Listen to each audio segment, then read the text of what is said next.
Ladies and gentlecars, welcome to Shootout number 2 for the DTM eSports 2025. Is it 2025? It is 2025 already, isn't it? My God, how time flies. My name is Luke Crane. I'll be one of your hosts this evening. I am joined by the glorious Connery Maddock. Connery, how you doing?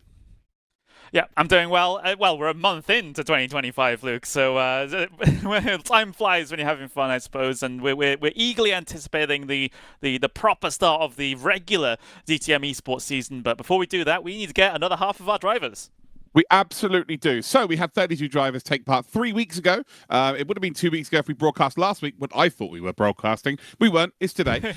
And we're going to find another 16. So basically, we have 32 drivers, and the top 16 after 2 rounds of races today will make it through to our main grid. And you've already seen there is a lot of money on the line. So let's do a little bit of housekeeping. Let's have a look at the timetable for this evening so you guys can know exactly what's going on. Maybe it's your first time you've ever been in the broadcast. And I am currently watching my Twitch channel. I'm also watching the DTM YouTube channel as well. Connery, I'm sure you'll keep an eye on the other channels that are on. We're on Raceroom as well.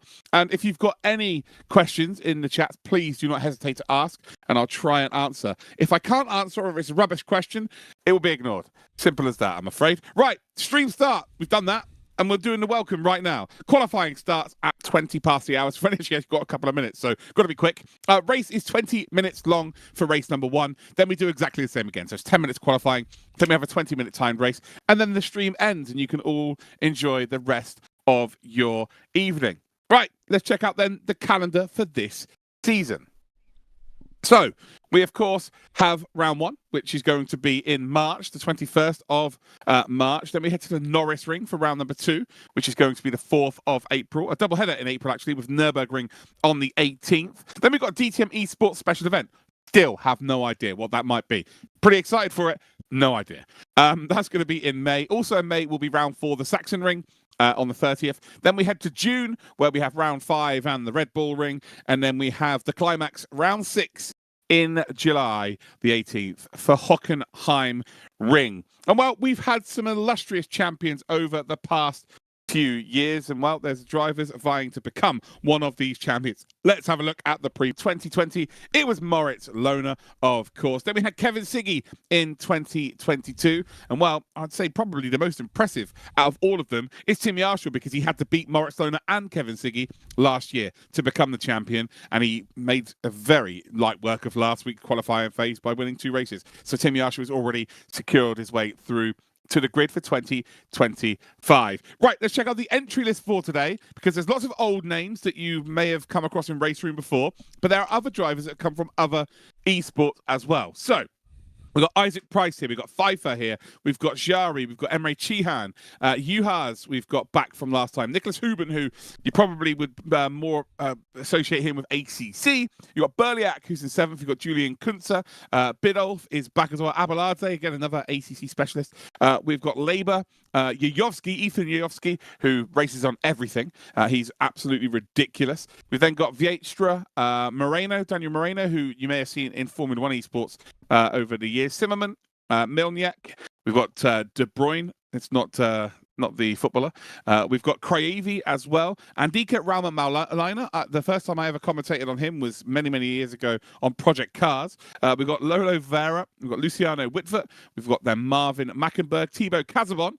We've got Kremers, Steph Kremers. We've got Daniel Ratai.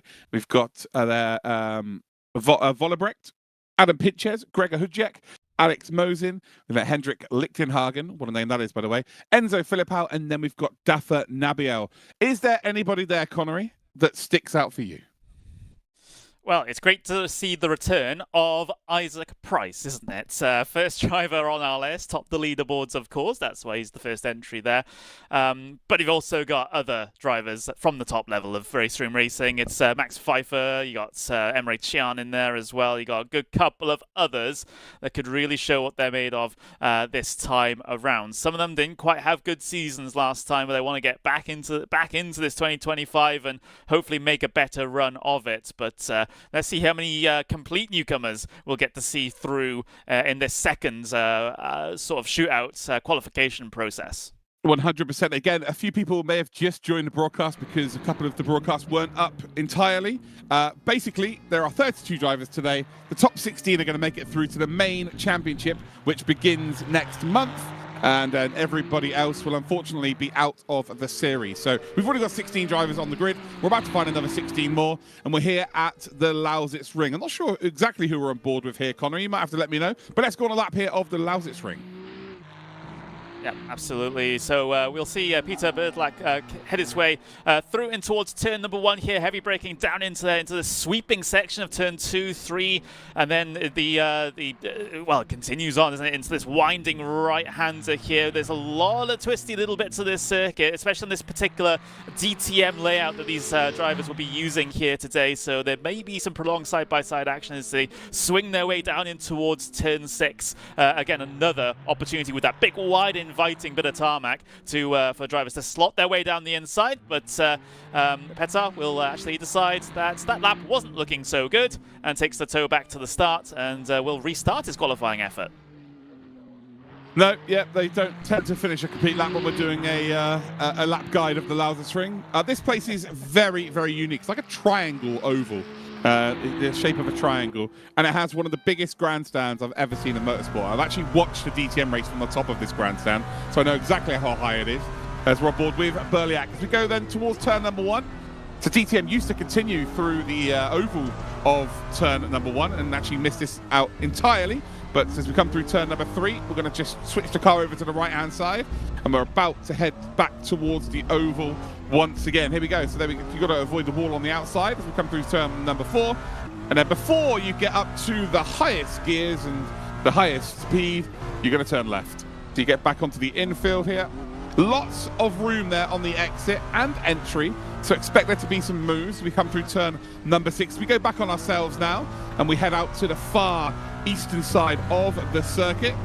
And again, if you can set yourself up for a move, potentially down in towards this left-hander on the exit of turn number 7 as we come through turn number 8. And now it's another long run as we head into the final few corners of this circuit. So again, you've got to get the car nailed for braking, and then it's all about negotiating the final chicane. Running round into the final corner, avoid the wall on the outside, and now it's the long run down towards turn number 1. So the best overtaking opportunity really is to square someone up on the exit of the final corner and then have a nice run down towards turn number 1 and send one up the inside. It really is as simple as that. But 5 minutes, 40 seconds left to go, and Isaac Price, one of the OGs of sim racing, been around sim racing at the top end for the last 10 years. Well, he finds himself there right at the sharp end. And, well, who's behind him? Well, it is Ethan Yuyovsky. Yuyovsky, 8 thousandths of a second behind him. Yeah, very close run in qualifying here at the moment. The spread amongst the top sort of 10 isn't really that much either. Everyone inside of around about 2.5 tenths of a second. So a very, very close qualifying order at the moment. And we still got half of this entire session left to go. Isaac Price purple through the first sector, and I can say that he's purple through the second sector too. So this is looking like a pretty tidy lap for Isaac Price, just to try and get himself a little bit of a buffer back to Yuyovsky, who's also going along very well. This is going to be a tough commentary today because most people have chosen a Ferrari. It makes sense. During the shootout phase of this competition, you could choose whatever car you want, right? There's no limitations on what car you use. You just pick the fastest car. When it comes to the actual season, which starts next month, they have to choose the car that they're going to use for every single week. So 12 races in total. So yeah, that is why we're seeing lots of Ferraris on the grid. That will change, and there'll be a BOP specifically for the season. We've got Stein in the chat. Hendrik doesn't just have a great name, also a great personality. Wow, that is beautiful. Turns out that Hendrik's dad's in the chat. Hello. Well, I hope things go well in these two races. I mean, there's a little bit of pressure on, isn't there? Yeah, it's not really his dad. It's just someone being really nice. Which simulators are they using? Nice. They're using their own simulator at home. So they're racing from home. So that whatever they would use. That's 32 people's different simulators. I haven't got that information here, I'm afraid. I can only apologize. Anyone watching over on Twitch as well, hello to you all. Good evening. Good evening to everybody watching over on YouTube as well. Hopefully you're having a wonderful, wonderful evening. So we're on board with Emre Cihan. The Turk has just gone down to P8 as Thibaut Casabon has moved up into 3rd. And I'll tell you what, as much as Isaac Price has got a lot of time on race room, and very similarly to Yuyovsky, the top three here, I just wouldn't. They're not race room specialists.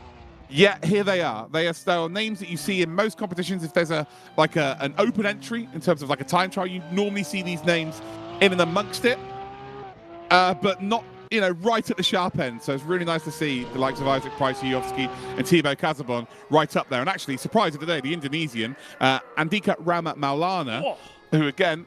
That's a great lap time from Emre Chia. It's a full 1/10 of a second clear as well. Talking about people who are, maybe not expected to be at the top end, Emre Chihan is absolutely one of the drivers we do expect to be at the top. He is a race room great, one of the best race room drivers of all time. Maybe, let's say, fallen off a little bit over the last couple of years, but hasn't sort of set the world alight until today, because he's currently pole position. Fair play.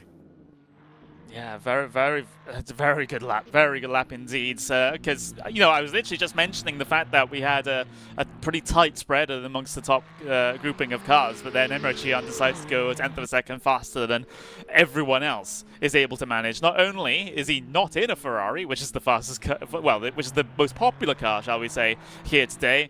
He's in a Porsche. He did it he got a lap time by quite a considerable margin. So that is very, very interesting. Yeah, but the Porsche is also the car that was used by the champion last year, so you expect it to be pretty good around most circuits. Doesn't really tend to have the biggest weakness. Ferrari, for sure, is the most used car here, so you'd assume that would be the strongest. But it looks like Emre Chihan has found something here, and he did qualify for Shootout number 1 and didn't manage to get into the top 16, which we kind of expect from someone like him. So a second bite at the cherry, if you like. Yeah, things just didn't go his way at all in that previous shootout. But thanks to the system here, you do get that second chance as long as you can qualify on the leaderboard. And there wouldn't really be any doubts that Chihan would be able to qualify on the leaderboard. So he does get this opportunity. Let's hope it's a little bit of a cleaner race this time around, and he can take part in the next season of the DTM eSports. 100%. Isaac Price then is done. They will not get another lap time in now. Once the time has gone below around about a 1:21, they're done. And, they actually have to cross the line and then do a lap time. So anyone across the line now is all good. They will, that's their last time in the books. But anyone that starts a lap now will not finish that lap. So we can look at Andika Rama Maulana all we like. This isn't going to count. And he's probably wasting everyone's time, to be honest. But he's up to P7, so he has improved. Good job from him. And that is all good. Thibaut Casabon actually moves ahead of his fellow Frenchman, Philippau, up into 4th position. Shout out to everybody on the grid, because they are separated by 8/10 of a second. So if you're watching at home and you're wondering what 8/10 of a second is, and that's it. So that's the difference between being pole and not pole. Yeah, it's just so close, and hopefully this is a recipe for some fantastic racing in the 2 races that we'll have to run here today, because there are a good couple more opportunities around here to overtake than we had at the Sachsenring in Shootout number 1. So this potentially is looking to be a bit more of a competitive race than what we saw in Shootout 1, even though in that first shootouts there were a couple of little occasions where drivers were able to get themselves side by side, but not significant. I think it's going to be change. It's going to be a changed situation here in the second shootout, where drivers will be able to recover potentially from a bad qualifying effort.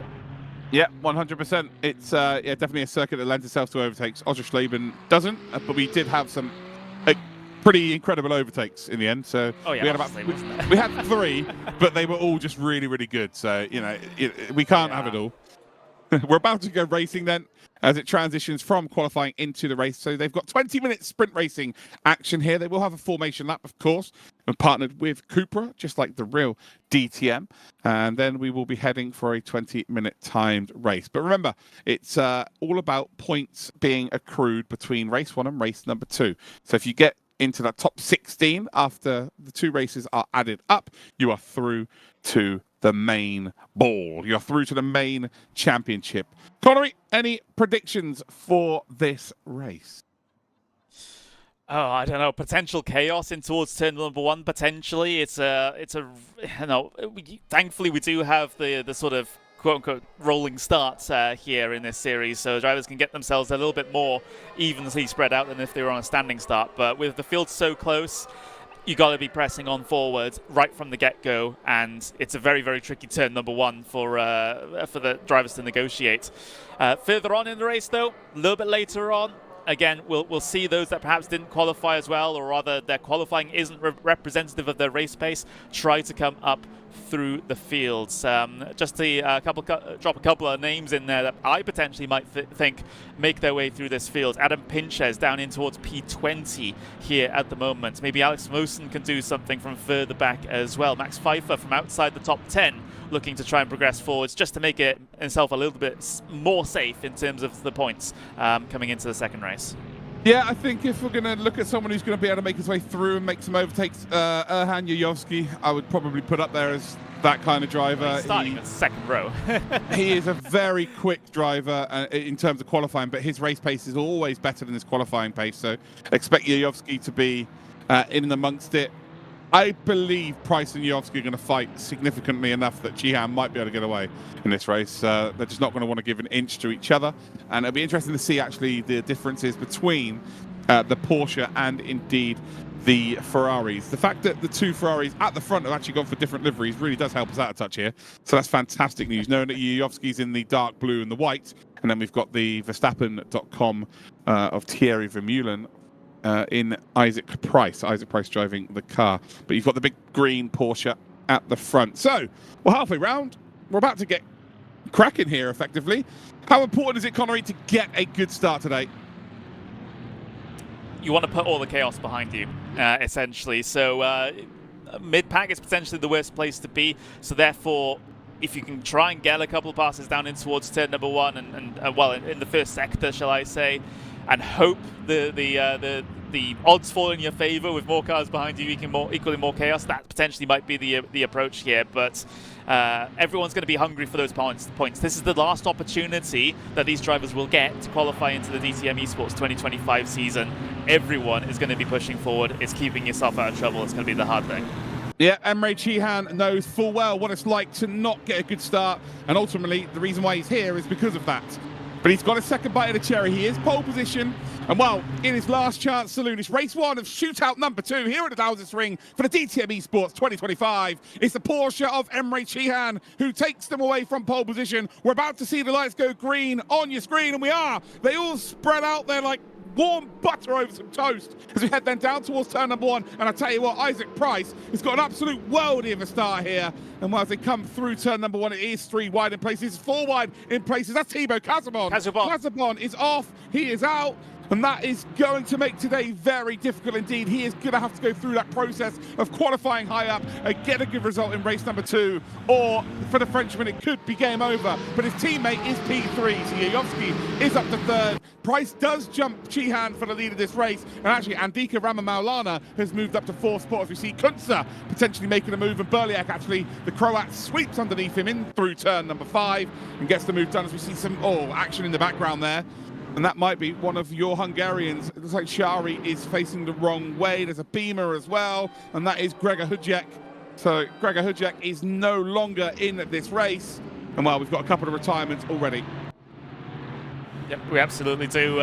Really, really big shame there for Casabon dropping down the order so early on. It was 3 wide between 3 Ferraris down in towards turn 1 for the first time, and Casabon was the one that drew the short straw. A little bit battle on screen. Vilstra versus Pfeiffer here at the moment. Pfeiffer trying to get himself up underneath as they wind their way through the left-hander here. We got Malinek looking to try and get himself involved here as well. It's a battle for P12, 13 and 14 coming up to the start finish. Yeah, Vlietstra there not able to get the move done on Pfeiffer, but now they're under pressure here from Milniak. As we head then down towards turn number 1, the Porsche takes the outside line, not going to work out. To see a BMW of Sheldon van der Linde's BMW there. That's Biddulph. So Lloyd Biddulph also trying to get involved. And right now, if you're in a top 16, guarantee those points, and then you can work on something in race number 2. Just pick off people making mistakes in this race. Don't try and force anything too much. But it's a frantic start here at the end of lap number 1. Let's head back onto the oval. It is pretty much, in formation now. So everyone's figured themselves out. There's going to be some very upset drivers who are no longer in this race or have fallen down to the back end. But ultimately, Isaac Price is already a 2nd in the lead. Yeah, absolutely. Price looking to try and get that buffer. We'll have to see what the race pace of that Ferrari is compared to the seemingly great qualifying pace of the Porsche in the hand of Emre Cihan. We'll just have to watch this very, very carefully because, yes, these guys at the front of the field, they probably wouldn't want to fight all that much considering how the point system works here in these shootouts. If you finish, podium in one of the races, you're without completely bottling it in the second race, you're pretty much through already. So that they don't want to risk it potentially here. Perhaps why that's why, the Emre Cihan decided not to fight Isaac Price too much for the race lead because he's thinking bigger picture. Yeah, I think if you finish top 8, you're guaranteed to go through in one race, right? Because there's only 8 people that can, even if the grid completely swapped around, there's only 8 people that could get those points that you got. So it's like maybe I don't know. Yeah, I think the top 8 you're pretty much good to go. That's hard. Yeah, it's very difficult. Very difficult to kind of try and figure out. It's hard enough trying to figure out the racing, what's going on. Shout out to Lichtenhagen. He's currently 24th, up from P30. So we know there's a couple of Lichtenhagen fans on the DTM YouTube channel, which is always good to see. But yeah, Lichtenhagen not only with a great name, but performing extremely well. So there we go, P24, one of very few drivers that are in anything outside of a Porsche, or actually outside of a Ferrari. Pretty much everybody's in a Ferrari apart from a couple of BMWs. We've got 2 Porsches, and I think this is the only Mercedes, maybe? Actually, I think it is. I think the sole Mercedes is Hendrik Lichtenhagen. So, yeah. Do you know what? I get it, because sometimes, and I'm guilty of this, I just like to use the same car, regardless of whether it's the fastest in terms of BOP or whether it's the fastest around a certain circuit. I just like being comfortable in a car, and I think that outweighs pace sometimes. So, yeah, good choice. Mackenberg, the only Lambo in this field. I'm just double checking the entry list. Champion car, mate, from last season's real DTM, Mirko Bortolotti. Yeah. Shout out to Mirko. Sure he's watching somewhere. Probably not, but maybe. Maybe he's trying to channel Marco's energy into this. Just like, well, I'm going to pick his car, so like that instantly means good results, right? That's how it works. Yeah, one of the most polarizing human beings. Actually, that's the wrong way of saying things. What I'm trying to say is he's the most different person from his driving style I've ever met in my life. Like Mirko will send it from a mile away in a race circuit, but is the most kind and gentle bloke outside of the car. It's quite ridiculous. But shout out to him. Congratulations on him winning the championship last year. Very deserving human being. Right, we're on board then with Berliak. Berliak just sort of faking a move there in front with Juhas just up ahead, and they don't really need to make any moves, as you well pointed out earlier on. Yeah, you don't really need to. Don't really need to be making any kind of crazy decisions at this stage. And really, if you're in the top 7, you're having a good.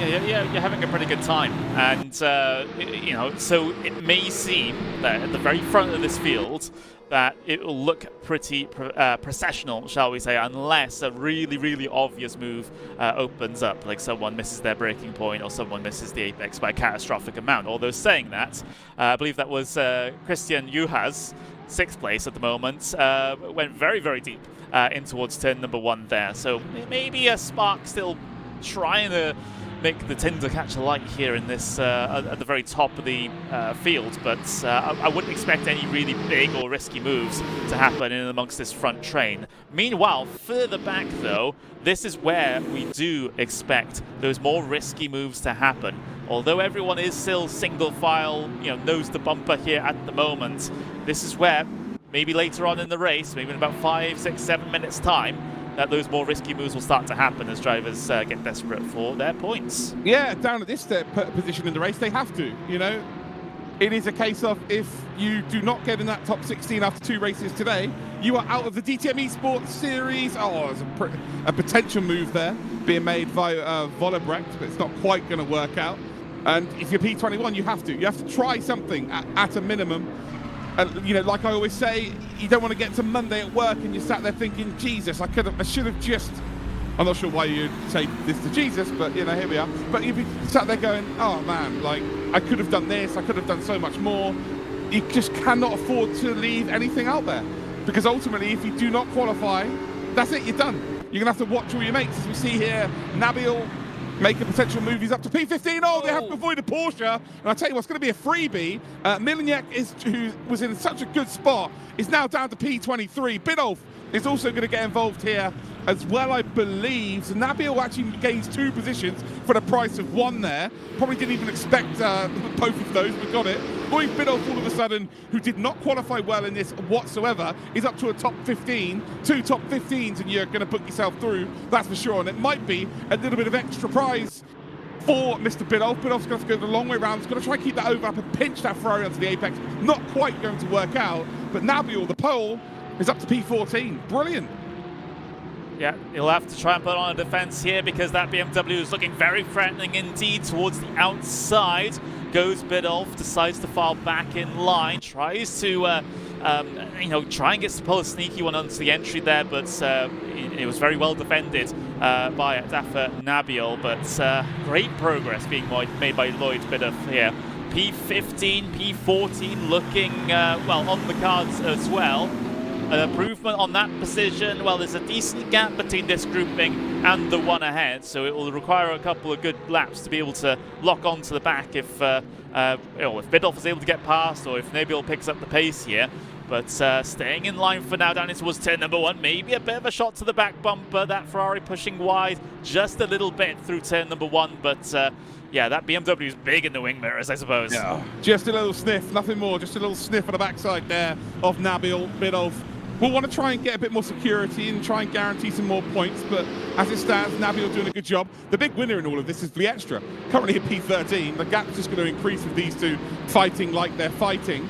And, Nabil has done all the hard work now. This is a brilliant spot to be in. Like I said, 2 P14s, and you're in such a great position to be in the main show. But the last thing you want to do is do what we've just seen the Porsche of Milniak, unfortunately, fall down outside that top 20. And ultimately, it makes it so difficult to get back in race number 2. It just comes down to race number 2. If you can give yourself an opportunity through race 1, where it just takes the pressure off of the second race and you don't have to do that well that's the real perfect scenario for these drivers. So Nabil coming around that final corner and actually has a bit of a gap to work with now as Biddulph has just fallen off ever so slightly. And Biddulph may be under a bit of pressure now from Adam Pinches. And it's always a Hungarian when it comes to Race Room eSports. Yeah, it really is. Here's the rear bumper cam from Lloyd Biddulph as that Ferrari gets bigger and bigger.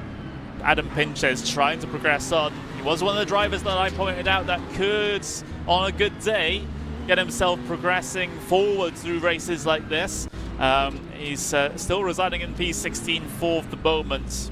Still time left in this race for him to try and get himself more safe, shall we say, inside of that top half of the field. But it's going to be a big ask, if Biddulph and Nabil have been driving the way they have been throughout the start of this race. It might be a bit more difficult. Yeah, certainly would be. Let's have a look at Rama Maulana, shall we? P4 right now from Indonesia. This would be our first ever Indonesian driver to make it through to the DTM eSports main show, the main championship, and well, doing it at Cantor right now. Got no real pressure from in front, so could afford to sort of just chill out if you like, and no real pressure from behind as well. And actually, Luciano Whitver, who has probably moved up the most positions from qualifying. I'm pretty sure he's outside the top 16 before in qualifying. He's moved up to P5. He's got Juhas in behind him. But yeah, Andika Rama Maulana, again, I've commentated on him so many times in the G Challenge, commentated on him in SRO, and now getting to commentate on him in Race Room eSports as well. And it's very rare that you see a driver participating over 3 different disciplines. And Maulana is one of those very special, talented drivers. Great to see him up there. The flexibility of some sim races is absolutely fantastic. No matter what they throw themselves into, some of them, they just immediately pick it up, do it well. I mean, there are some fundamental skills that are useful across all the different disciplines or across all the different sims, yes, but to be able to pick things up that fast and not immediately being on a very, very competitive level, I've always found really, really impressive. Yeah. So when I first started in sim racing, I say the story all the time. You know, over 10 years ago, there was maybe 10, 15 drivers that would just be at every eSports finale. Doesn't matter what game it was on. Now there are just thousands of drivers at such a level across multiple different sims that to find someone who's good across, multiple different ones is so difficult, so tough to find them. But ironically, in the top 4, you've got 3 of them. So obviously Maulana, Yeah. we've already spoke about. Yovski's one of the best drivers of all time on different sims. You've got Isaac Price, who's also very much the same. We're on board though with Nabil, who's got that nice bit of room to work with, actually probably catching up to the group in front. Would be nice to gain a few more freebies with 7 minutes on the clock left to go. Not really that opportunity. Lichtenhagen, who's up to P23 now actually. So he managed to gain a spot, and I guess that would have been because of Milniak, actually, with the Porsche facing the wrong way through. Turn up orders, we see Ascend up the inside from Thibaut Casabon. Of course, we saw him facing the wrong way out of turn 1 earlier on, and he was actually in P30 from that position right at the back of the grid, and now making his way through the pack, and it might be worth staying on board with him here, because I think there might be a couple of opportunities for him, trying to open up back onto the oval, and then send one up the inside in towards turn number 5. Not quite close enough, I don't think, this time around. But we'll be hoping for some fighting in front. Oh, there's a spinner. Well, that's a freebie. That makes life a little bit easier. Who was that? Abelarde, who, again, someone I've commentated on the SRO series over the last couple of years. And, yeah, that is an unforced error by the looks of things. So we won't be able to see the replay of that, unfortunately. But he was not facing in the right direction. And you can't park there, sir. No, absolutely not. And down to P29, it will require a Herculean effort in race number 2 to try and offset that. Try and pick up as many positions now. Try to get that recovery drive going for the last 5.5 minutes. But it's going to be tough. It's going to be very, very tough. I mean, you can see Casabon, he's already been attempting for the entirety of the race with 5.5 minutes to go. He only just got up to P25, so it just goes to show how close and competitive this field is. I mean, we had like 7-8 tenths of a second separating the entire field. I like Thibaut. Thibaut's a good lad. He really is. See a Lamborghini then. The sole Lamborghini making a move into turn number 1. Brilliantly done. Yeah, nicely negotiated. Love to see that. Yeah, job done. We're still seeing some fighting going on here. Thibaut Casabon trying to make a move on Shari. He's now going to cut underneath, I think. Should get the exit. Has got the overlap. Brilliant stuff. I should say the underlap. To head there down towards turn number 6. Down before we get to the apex. Sweeps across the bonnet to stop any advancements from behind. And that is P24 now for him. And I think Lichtenhagen's now moved up to P22 because of some spins as well. So very good there from Lichtenhagen. Oh, yeah, there we go. Lichtenhagen up to P22. The only Mercedes on the grid. And unfortunately, you're outside the top 16 still. But I think if you can get yourself in the top 16 and then wait for people to make mistakes like we've seen during this race, that's probably the best way of going about things. Yeah, that's probably. Well, I mean, it's one route. Well, for apart sure. from qualifying pole and winning, that's definitely the best way. Yeah, that would be the best way. But I mean, the field was very close. I mean, you get a lap of a lifetime to do it. But yeah, it's still a difficult road from this position here. You got a big defense to the wall for Narkim Lieber here as Miniak goes down the inside towards turn number 1. That Porsche getting the pass done on the BMW. That was a big defense to the inside pit wall though from Lieber. It gave really Miniak only one option. No, absolutely. And again, if he doesn't spin earlier on in this race, ultimately, it's a whole different story. I've seen a few people there. Why is it like 80% Ferrari? Well, people pick the car that's the fastest to qualify through to the main series, Dominic. I'm not sure it takes too many brain cells to work that one out. But when we get to the main series, then they have to choose a car for the whole championship. So right now, they just choose the fastest car for today. And if they get through, then the next part of the championship, they've got 6 rounds, 12 races in total, and they have to use the same car from the start to the finish of the season. So there you go. Yeah, so you will probably end up seeing a little bit more variety in terms of the car choices for next season. So yes, the shootout looks like this with 15 billion Ferraris. But the main season will be different, and also all the drivers will be using their own liveries too, instead of ones from the DTM series. It's always good when you get the eSports team's liveries into the game, and you'll be able to buy your friend, if your friends qualify for the series, you'll be able to buy their livery and use it in the real game. So yeah, this it's really, really cool series. But right now they're using the cars from last year that are in the game, and ultimately once we get past this phase, they get their own car in the game. So we're about to see a potential move down the inside. Thibaut Casabon will then cut across Zimmerman. Oh, I tell you what. Oh, it's Pfeiffer. It is Pfeiffer. Absolutely is Pfeiffer. Making a move on Vera. And that is for P11. Doesn't really need to do that, but any extra points right now makes race 2 a lot easier. Yeah, Pfeiffer making some good progress there. A response, though, from Vera down on the brakes, at least to show the nose. And actually, it's a little bit more. The door left open by Pfeiffer. The BMW down the inside, but can't quite capitalize, can't quite maintain the overlap, and the battle just settles down. There's a bit of a pairing ahead of them between Vili Creevy and De Bruyne as well. So, places to look at for the last minute and a half. Yeah, we've got 2 more laps remaining by the looks of things. Price still leads 1 second clear of Sheehan. Then you've got Maulana's at P3. So what's happened to Yuyovsky? He's down to P7. So there must have been an issue. He must have made a mistake somewhere or been involved in something. But he's now P7. On my timing screen, he has 5 off tracks. The most anyone else has is 2. So slow down. Yeah, potentially, but he's fallen back into the clutches of Julian Kunze. Vili Creevy's also involved in this as well. So, yeah, it's I mean, it's not a massive problem for Hanyovsky. It just eats into his buffer for that second race, but it still should be comfortable. But yeah, it was a weird one, that one.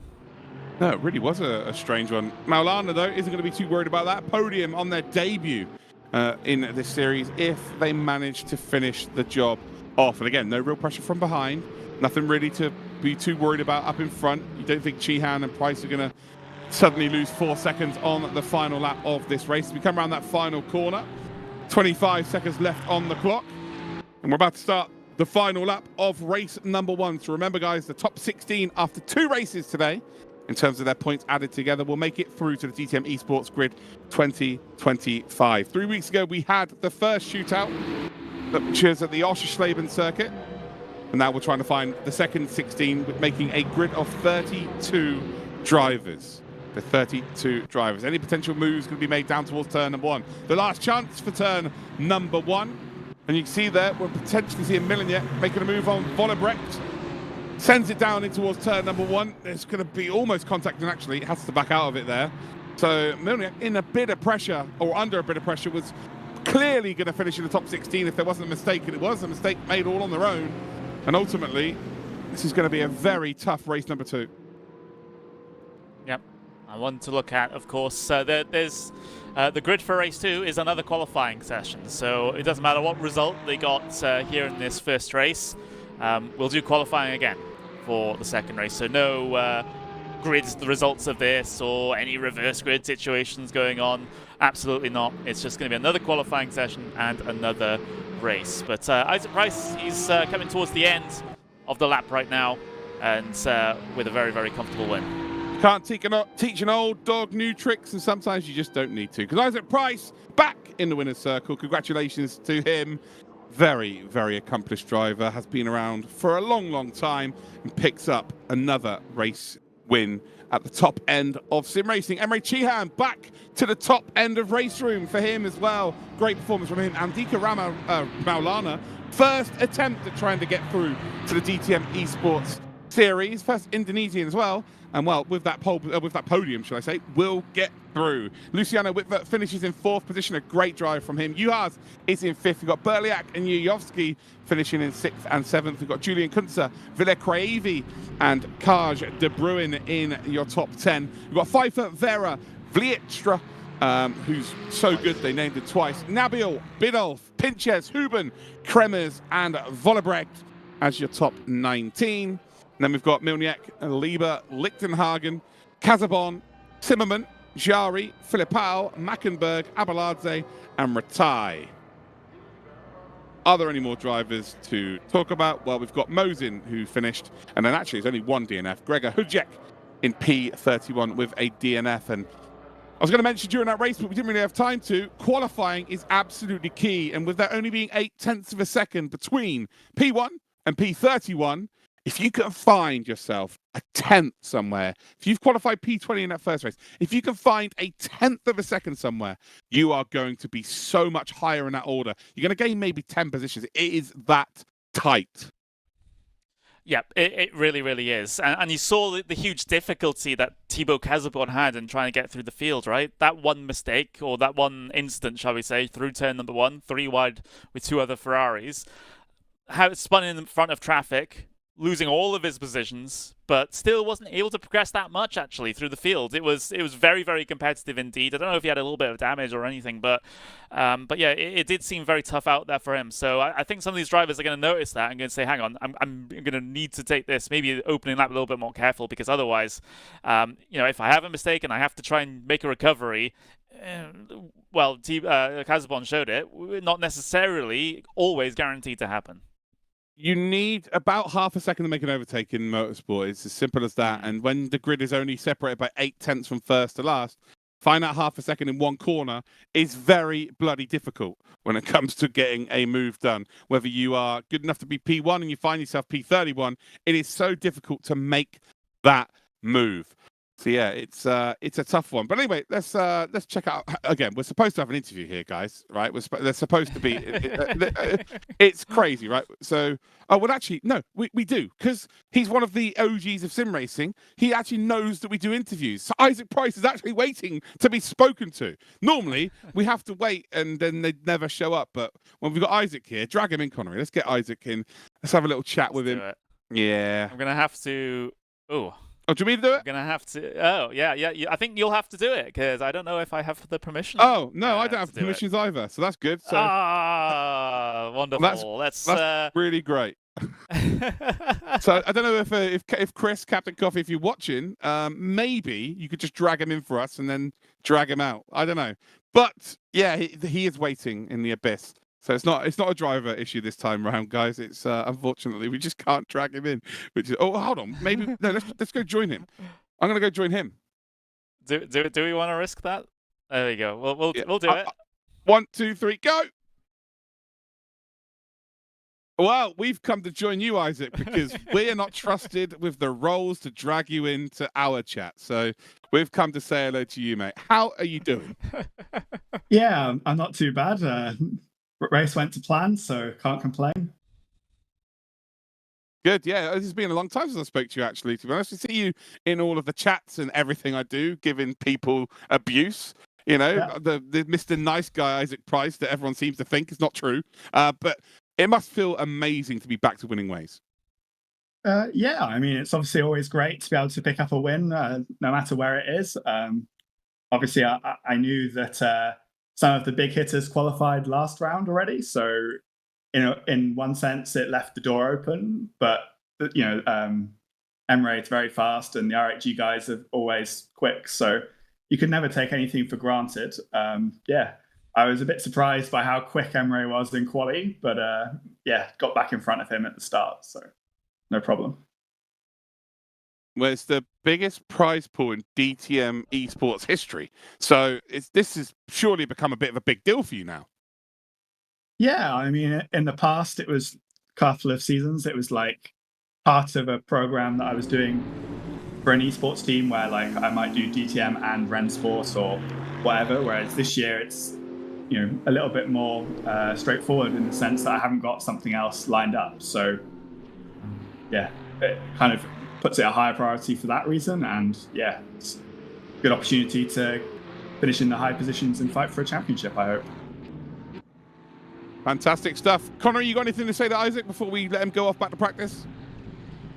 Isaac, I think, I guess you're in a situation where you can just relax a little bit now for the second race, right? Yeah, every time I win a race, I get a penalty or something. So would be good if I could pick up another good result just to make sure. But yeah, takes a bit of the pressure off. Obviously, if you're around someone who isn't in such a luxurious position, you have to be a bit careful and be respectful. But yeah, I'll give it a go and see if I can get another win. Well, I was going to ask you last the first challenge, but that's a bit cruel in an esports series. But have a good one, Isaac. Great to see you back to winning ways, mate. And maybe we'll be talking to you again after this race. Yeah, all right. See you. See you, mate.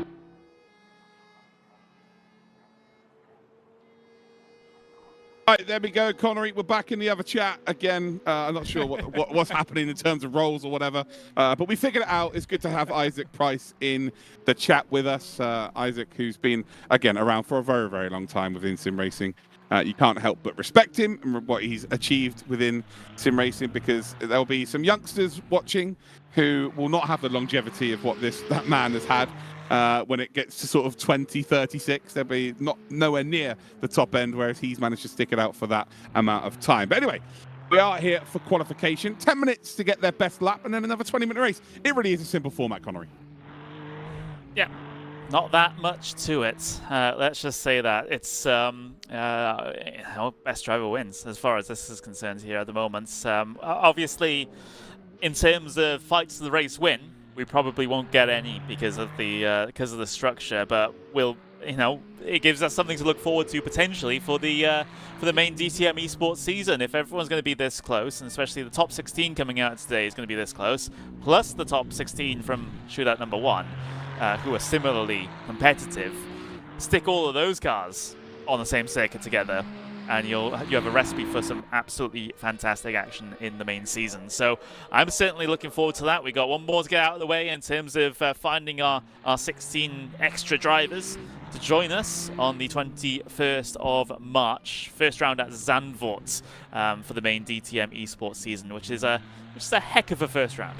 Yeah, it certainly is. It's a very, very fun circuit to race around. Again, I'm not sure how many overtakes we're going to see around there, but DTM eSports does tend to throw up massive fun races with lots of overtaking opportunities, regardless of whether we're at Oschersleben or the Lausitzring. Right, we've got ourselves 7.5 minutes to go. Emre Cihan, well, he was pole. It's now Isaac Price looking to go back-to-back and do what Tim Yarshall did last time out in Shootout number 1. But I am watching the DTM chat right now on YouTube. Let me know where you're from around the world, who you're watching, maybe who you're supporting. And if you have any questions, now's the time to ask, so I'll try and answer them over the next 7 minutes. And if you're watching in my chat as well, exactly the same. If you've got any questions, ask now. And if you want to let me know where you're watching from around the world, that is also a possibility. But it is Isaac Price, who wasn't expecting Emre Cihan to be as fast as he was in the first qualifying. Well, what a way to hit back, because he not only jumped him into turn number 1 in race number 1, he's now jumped him in qualifying number 2. And Isaac Price is your pole sitter as it stands. Yeah, absolutely. Unleashing the performance of that Ferrari. Let's see if Cihan can put in a similarly godlike qualification lap here to get himself back onto pole. Although someone who's just come through, Erhan Yagowski, getting himself to pole position provisionally, still with 6.5 minutes left to go. Yes, but good effort from Yagowski to get himself up into that position. No, absolutely could not agree more. As we've now seen Juhas move up, Pfeiffer just moved up, Burliak just dropped down 2 positions because of that. As we see Thibaut Casabon, who was facing the wrong way in race number 1, made some moves in race number 1 to get himself back up the order. Now needing a huge performance, has just thrown one in there. Brilliant stuff there from Casabon. And the beautiful thing for him is he's actually got a teammate up with him on the front row, because Yuyovsky is now up to 2nd. Yeah, fantastic stuff from both of those.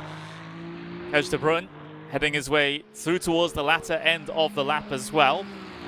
Great Sector 1, good Sector 2. What's Sector 3 looking like for the RHG eSports driver? Heading his way across the line in just a couple of moments' time. There it is. No improvement, however, in that situation. So just 0.2 of a second behind the race leader. Look at how close the top 4 are. 66 hundredths separating all 4 of them. Yeah, it's just absolutely nothing separating them. It's just quite ridiculous. If you go really down to sort of P28, there's only 0.6 separating the whole field effectively. I'm sure that Mackenberg, Lichtenhagen, and indeed Hujek are all going to go faster as well. But yeah, it's just crazy to see again Raceroom throwing up a extremely close field each and every time. As Craigie gains 0.5 tenth, moves up about 8 positions.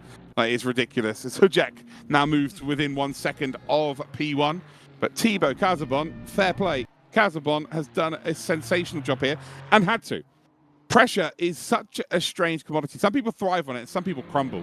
Thibaut Casabon has just proven that he can absolutely thrive on it because he needs a good performance in this race. It's not a case of you know, he kind of has to do it. He absolutely has to perform in this race. And I think, you know, what, a top 4 is a minimum for him. Bruin heading his way back across line. Can he make it a RHA eSports 1-2-3 on the grid? No, he cannot. Still P10. It looks like he has a decent amount of pace in that Ferrari, however. It's just unable to string together a lap at the moment. No, it does seem like he's struggling a little bit. We've got Price. Oh, Isaac Price goes up to P1. Well, that is a very impressive lap time indeed. Casabon's not going to be too worried again. P2's fine. A second position in a race would be absolutely fine as well. iPunch Demons just said, I've seen this track and race room. Is this an oval with an infield? It is, but it's like a triangle. It's like a triangle, but it is technically an oval. It was built for IndyCar. It's used, yeah, it's a little bit like Pocono. It was used a couple of years, and then IndyCar realized that in Europe, our weather in the summer is not guaranteed. So they're like, oh, we can't really race there every year. So yeah, it's an amazing complex. It really is. I'd say I'm very lucky to have worked there, and yeah, it's a phenomenal place. The grandstand is huge, and yeah, it's just a shame it's just in the middle of nowhere, really, to be completely honest. Yeah. I mean, that's kind of where racetracks have to be, I guess, because unfortunately, in the real world, we get some, I would say, annoying people who move close to racetracks and then complain about the noise. So that's something that tends to happen. So that they are usually in the middle of nowhere. Burliak there, getting very close to the wall. Very close to the wall indeed. I don't think you'd want to get any closer, as there might be a lick of Ferrari paint on that green and white wall. As we come across the line, Burliak, is there an improvement? No, there absolutely isn't.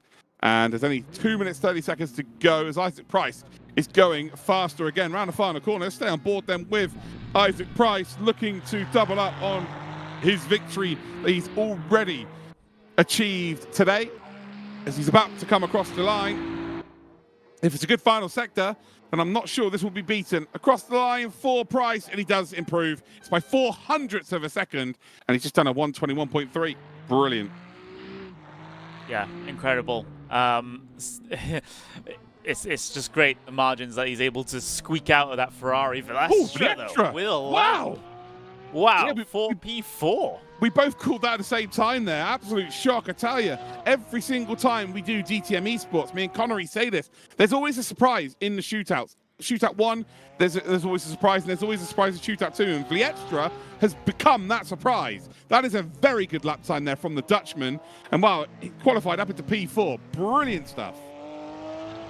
Yeah, brilliant indeed, and well, is there going to be any extra movements in the back end of this race? I don't think Xian will actually make it to the line, by the way, as he's heading his way across now. And it's a 121 second lap. So it's, he took the gamble, he took the reset, but then has not let himself enough time for the reset. No, but P5 will be fine. He's already got a second position. He's through. It's not going to be, there's no worries about him qualifying through to the DTM eSports, unless, of course, there is a potential penalty. It's a weird one, because if you do win the race, you could get yourself a penalty that you lose points in the second race. So it's almost worth not racing, but then that opens up, it gives everyone else a freer opportunity to score points. So just, it's such a weird position to be in.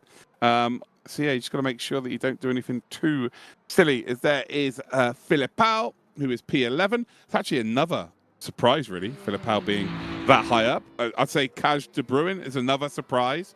And Race Room, once again, proving that it is a great place, a great foundation to build esports stars, because we're seeing lots of new names each and every time we visit it. We absolutely are. We are. Just a couple of seconds left in the session, however, and we'll get ourselves our qualifying results. As there we go. There is our starting grid for race number 2. Isaac Price then starting one position higher than he did in the previous race. He managed to win the race after going into turn number 1 the fastest. This time he's got complete clear track in front of him, nothing to really be worried about. And can he do the same again? Thibaut Casabon in second after coming back through the pack and not scoring big points. He needs a huge result in this race here. So Casabon cannot afford to really get involved in too much here. And the beauty for him is he's got a teammate behind him. So Erhan Yuyovsky, Ethan Yuyovsky, whatever you want to call him, he doesn't need a huge result. He got a P7 in race number 1. Another P7 would be absolutely fine. So will he play rear gunner, knowing that Thibaut Casabon effectively needs a huge finish? That will be the interesting factor in this race. Come on, Connery, give us your predictions. Oh, this one's a more difficult one, shall we say? Don't know what that noise was, Connery, but it was interesting as well. Yeah.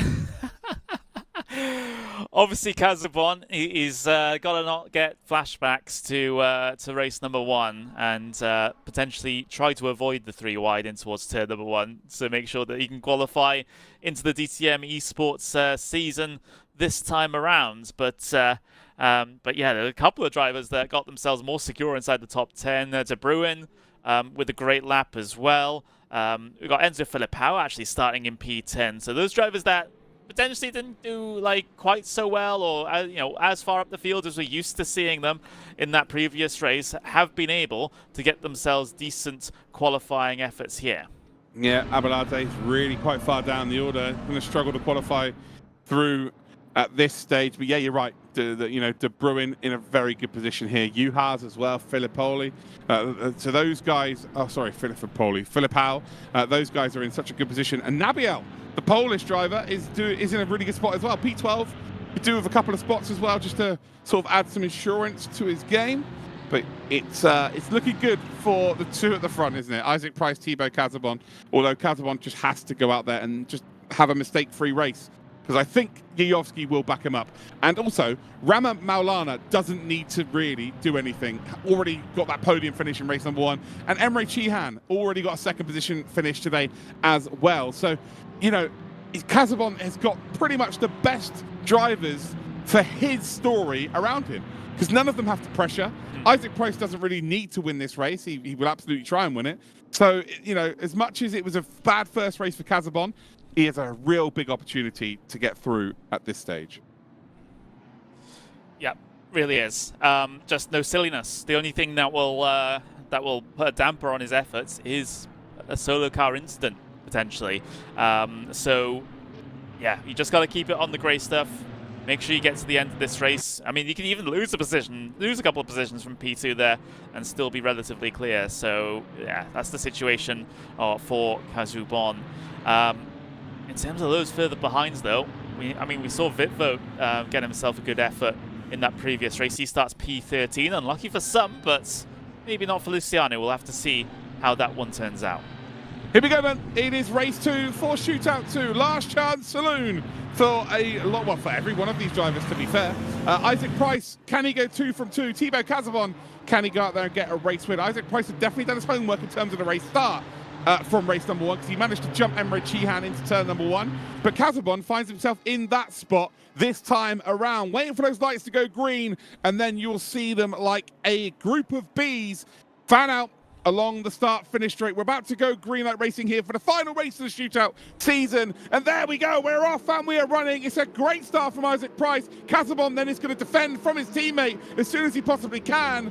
And his teammate is going to send it at the inside, almost contact between the 2 of them. But ultimately, they are going to get through there nicely. And actually, Rama Maulana is going to be gifted a podium position as they come through the right-hander.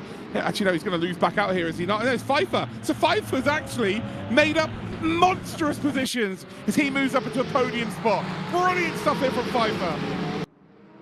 What a start. Incredible. Scything his way through those Ferraris and that Porsche of Emre Cihan and getting himself up onto the podium. That is a great start. That's a mega effort from the German, and allows everyone else to sort of scrap behind here. Maluana running pretty well. Porsche in behind, though, of Emre Cihan, who just shows the nose a little bit down into the next braking zone, but obviously no commitment to that here on this first lap. But yeah, big effort from Pfeiffer. We've got a couple of others further down the field. Valestra's a retirement, unfortunately, in this race. He had an issue down through the first sector. Nabiel further down the order. Same with Pinches, same with Cravey. So a lot of drivers that we saw make progress in race 1.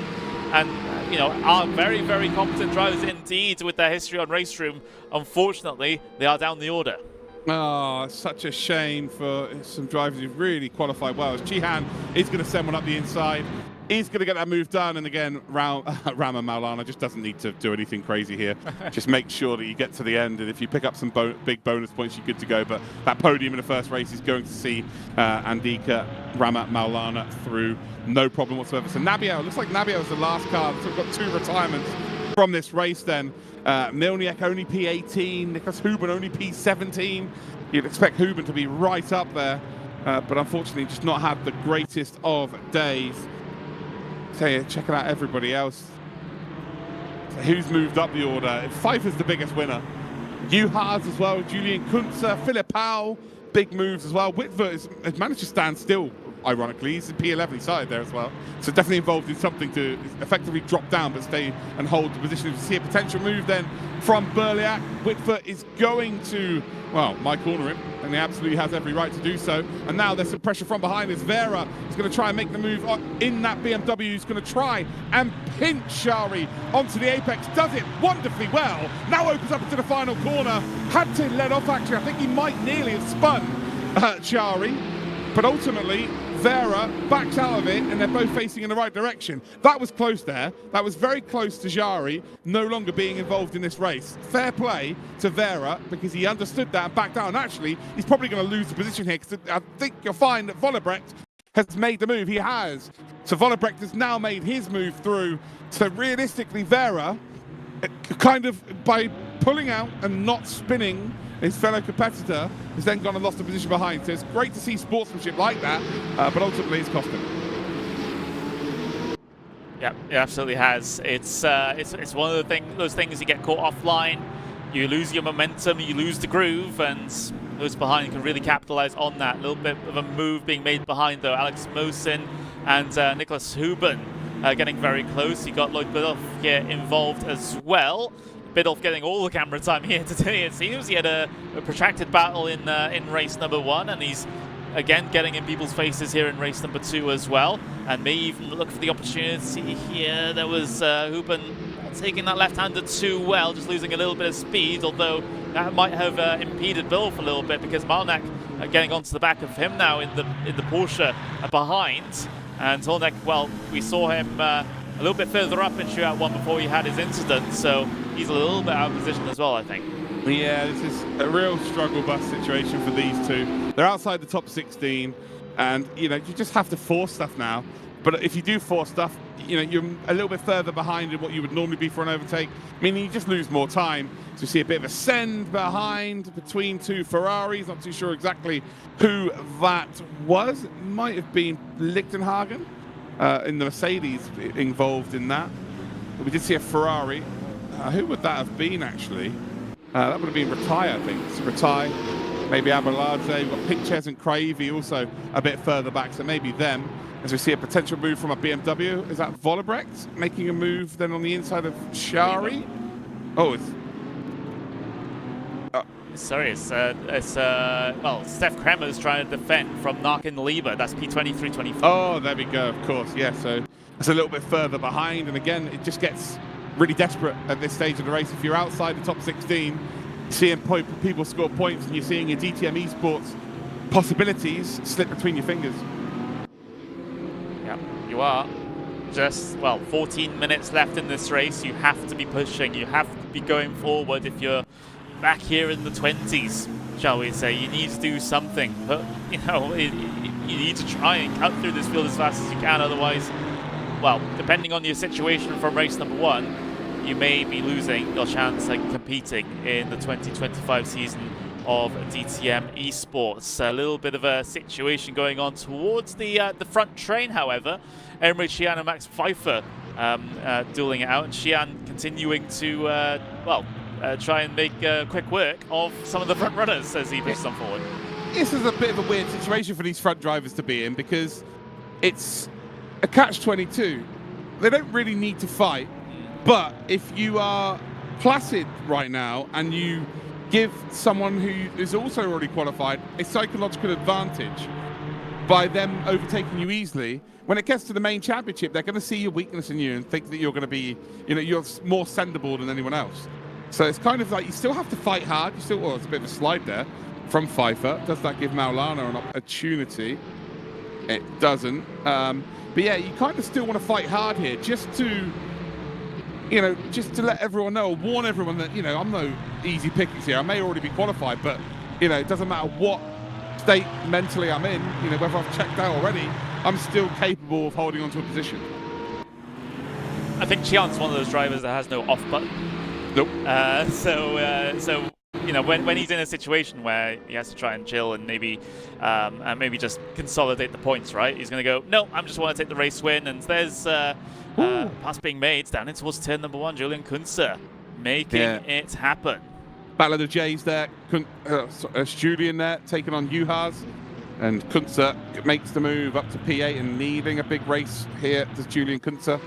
We expect to see him reach the DTM eSports, but again, needs to go out there and absolutely grab it. Juhas falling down, will be a little bit unhappy with that. And actually, Philip Howe all of a sudden is right in and amongst it. So the Frenchman now coming and getting involved. Luciano Whitver, who doesn't really need an amazing finish, is in a very good spot right now in 11th. Kind of just wants this race to be a little bit faster so he can just sort of keep out of trouble. Yeah, absolutely. It's a nerve-wracking 11.5 minutes coming up for a lot of the drivers. I mean, even those in relatively safe positions, right? Because the last thing you want is to have a solo car incident, hit a wall, fall back through the field, bam, there's your slot gone. You know, it's a lot of pressure, even though there might be no one around you. No, 100%. Again, if you are, teetering on the edge of qualifying, you just cannot afford to make any kind of mistake right now. So it's just, just keeping your nerve effectively, as we see here. De Bruin trying to potentially make a move. So that's a long way round here of Rama Maulana. Maulana just about leaving enough room. Well, I say that. It's, very much on the limit of what room should be left. And Maulana just about holds on, but the overlap's still there. Up the inside then for De Bruin.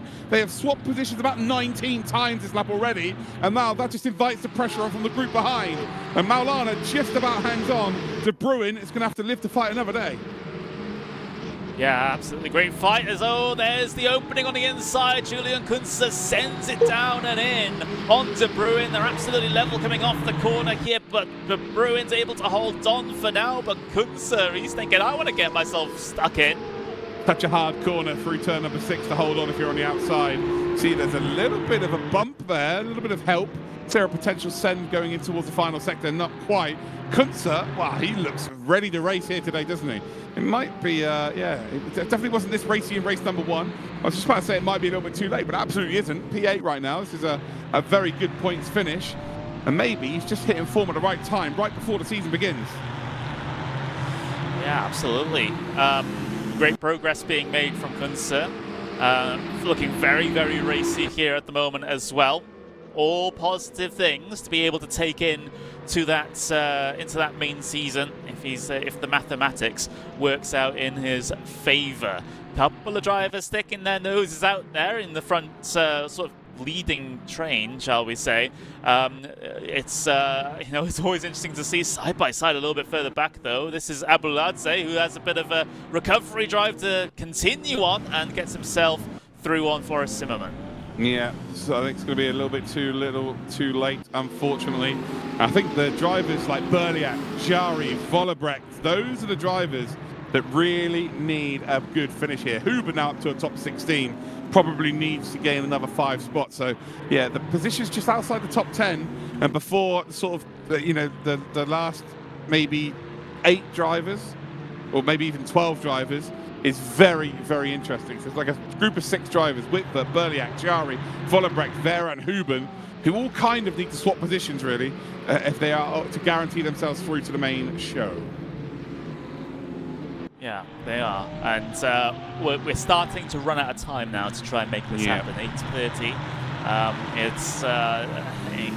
And as this field gets themselves spread out a little bit with our battle packs sort of fighting in and amongst themselves, if you get to the front of one pack, it's going to be a big task to try and catch the back of the other. Big defensive move from Vitvo all the way to the inside. Returns back to the middle of the circuit to try and open up the corner somewhat. But Biljak here, or Biljak, we'll have to check the pronunciation of that one.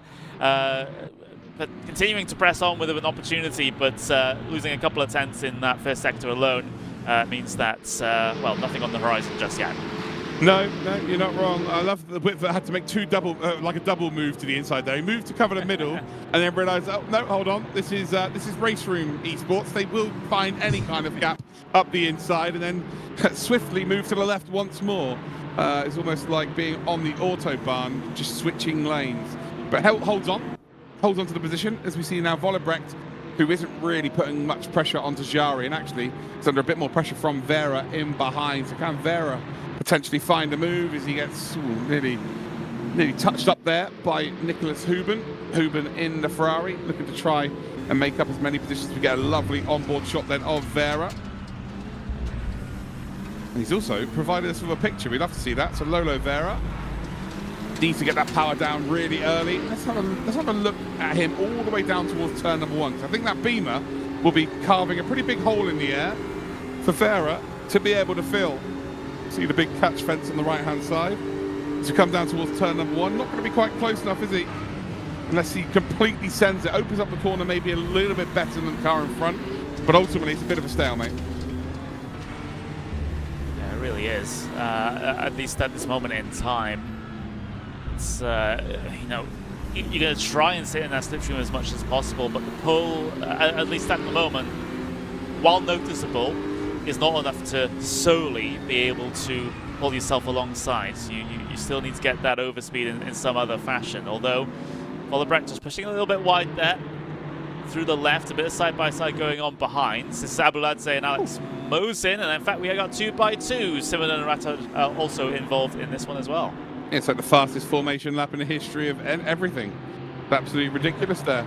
So we're on board with Mosin. Mosin now under a little bit of pressure here from Ratai, I believe. Yep. Is Ratai going to be able to make the move? No, he is not. So position held onto, and then there's 2 BMVs just a bit further up the road. And it's one of those, isn't it? If you try and make a move on somebody and it doesn't work, you know in this close field that as soon as you don't make it stick, you're going to be under pressure from the car behind. Everyone's separated by about a handful of tenths of a second in qualifying, so that is absolutely correct. Of course, things might be you know, slightly different with race pace versus qualifying pace, but it's going to be a roughly similar story all round. As you see Forrest Simon on the back of Abuladze here as well, trying to fight for those scraps of points, which may end up being all important. But this mid-pack train with Volleybrecht, Vera, Huben, Marnek, Vidolf is looking pretty spicy as well. It certainly is. Again, we're on board with the blue BMV in behind Volleybrecht.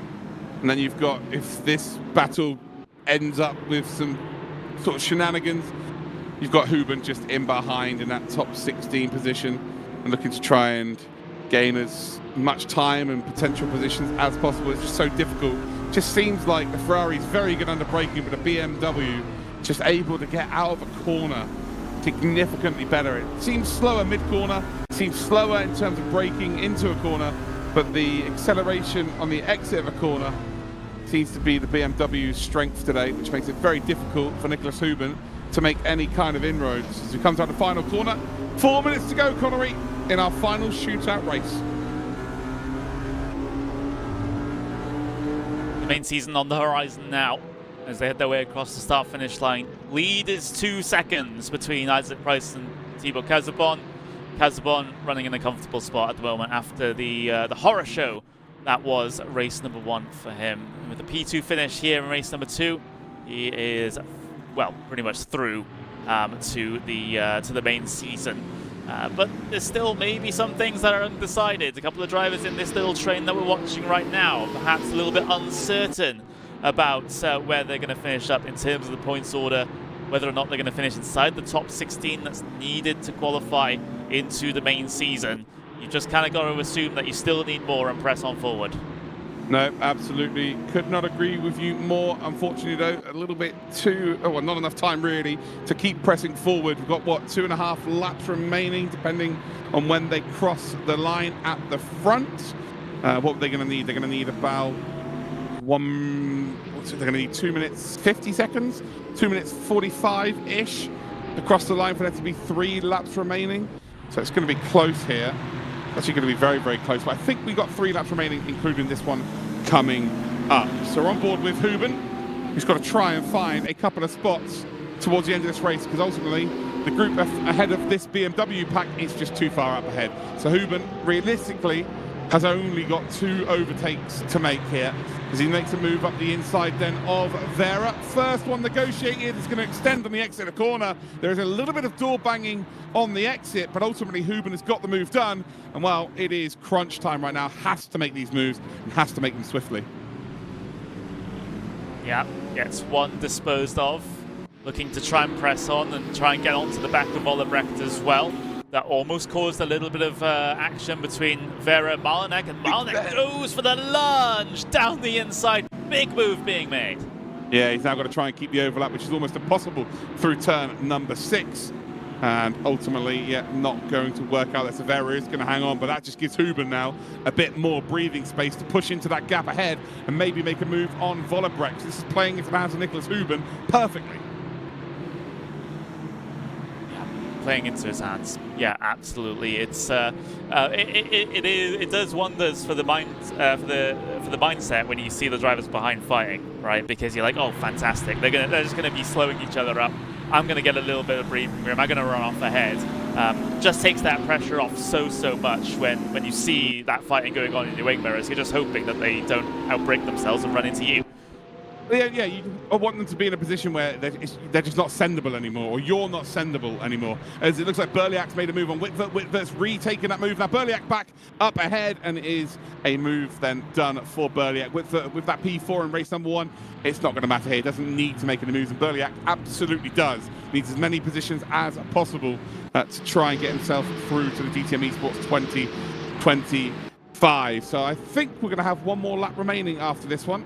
I could be wrong, but I'm pretty sure we've got 1 more lap remaining after this one. We're on board with Whitvert, who probably isn't going to get back. What about Nicholas Hooben? How close is Hooben behind Vollebrecht? I think that's really the strongest battle out on circuit. That's the closest one we're probably going to see. There we go. So with 1 more lap remaining, that gap has significantly come down. Also, the gap behind has significantly increased as Isaac Price then rounds the final corner and will take them on 1 more tour of this Lausitzring circuit. And it looks like it's going to be 2 wins from 2. So there is Whitvert trying to hang on to the coattails of Burliak. Doesn't really need to do anything too crazy. And look at Vollebrecht as well then. So Vollebrecht under a bit of pressure from Hooben. So can Hooben find a move down towards turn number 1, or will he be able to set it up down towards turn number 6? Is he close enough to make the move this time around? We saw it 2 laps ago. He is close enough. He will try and go late under braking, gets the door closed, gets the door slammed in his face by Vollebrecht, and now it comes down to turn number 6. We're getting a lovely view there from the rear of Vollebrecht's car in that BMW as we come then back onto the oval section of the circuit. Very quickly we're going to move down to the left-hand side into the infield. Are we about to see a big send up the inside from Hooben? We are absolutely not. And Vollebrecht has defended valiantly there and has held onto P14. Yeah, he's done very well indeed, under a massive amount of pressure. Race lead gap coming down, of course, but I think it's just Price making sure that he can get himself to the end here with not too many dramas. I mean, he doesn't even need to necessarily either, because he got the race win in that previous event as well. But what a day it is for the Brits driving the Ferrari through the final corner. Yeah, absolutely. It's going to be 2 from 2. Very similarly to what we saw from Tim Yarshall 3 weeks ago. Isaac Price picks up a 2nd win and announces himself within this DTM eSports Championship. Lovely old job for him. Thibaut Casabon, who had a very miserable first race today, needed a big finish. Well, did he ever deliver there for RHG Esports? Picks up P2 for the Frenchman. Ethan Yovsky picks up a podium and 3rd spot. Emre Cihan in 4th. We then got Pfeiffer, and we've got Andika Rama Maulana as your top 6. De Bruyne, Kunze, and Juhas as your top 9. Philippau finishes in 10th, Burliak in 11th, Whitvert, and then Jari in 13th position, with Vollebrecht, who was under some pressure from Hooben at the end there, holding on to 14th position. Hooben 15th, Milniak is in 16th. Vera, Bidolf, and Abeladze are your top 19.